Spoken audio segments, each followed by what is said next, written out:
धर्म शरीरको लागि हो कि मन बुद्धि चेतनाको लागि? यदि धर्म शरीरको लागि हुन्थ्यो भने शरीर त जनावरसँग पनि छ, तर धर्म जनावरसँग छैन। यदि शरीरको लागि धर्म होइन भने शरीरमा विभिन्न किसिमको धार्मिक पहिचानहरू किन दल्नु पर्यो, किन लगाउनु पर्यो?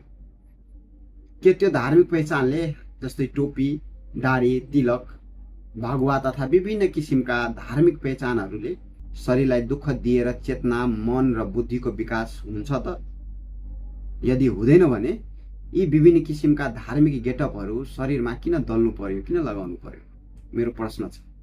अब जति पनि मौलानाहरू छन्, जति पनि पाद्रीहरू छन्, जति पनि बाबाहरू छन्, धर्मका ठेकेदारहरू छन्, यिनीहरूले आफ्नो यो गेटअपहरू धर्म अनुसार किन पहिरिरहेका छन्? मेरो प्रश्न छ। जब कुरा आयो यदि धर्म मन बुद्धि र चेतनाको लागि हो भने मानिसले मन बुद्धि चेतनाको लागि विकास गर्नुपर्छ। अज्ञान कहाँ छ त्यो अज्ञान हटाउनुपर्छ। त्यसका लागि हामीलाई चाहिन्छ शिक्षा, बाहिरी शिक्षा र भित्री शिक्षा। बाहिरी शिक्षा भनेको संसारी शिक्षा हो जुन हामी स्कुलमा पाउँछौँ, र भित्री शिक्षा भनेको आत्मज्ञान हो जो हामी आफैलाई हेरेर पाउँछौँ। मेरो डर कसरी आयो, म भित्र ईर्ष्या कसरी आयो, मेरो माया कहाँबाट सञ्चालित छ, यी लोभहरू, एक अर्कालाई सानो देख्ने, अर्कोलाई ठुलो देख्ने, यो तेरो यो मेरो, यी सबैलाई हेर्नुलाई आत्मज्ञान भन्छ।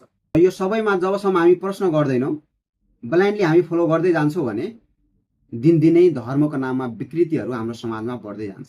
र यही धर्मको नाममा जे जति विकृतिहरू हाम्रो समाजमा फैलेको छ त्यही माथि प्रश्न उठाउने प्रयास गरिरहेको छु। तपाईहरूलाई जागरुक बनाउन प्रयास गर्दैछु। यदि तपाईहरू मेरो विचारसँग सहमत हुनुहुन्छ भने यो भिडियोलाई शेयर गर्नुहोस्। धन्यवाद।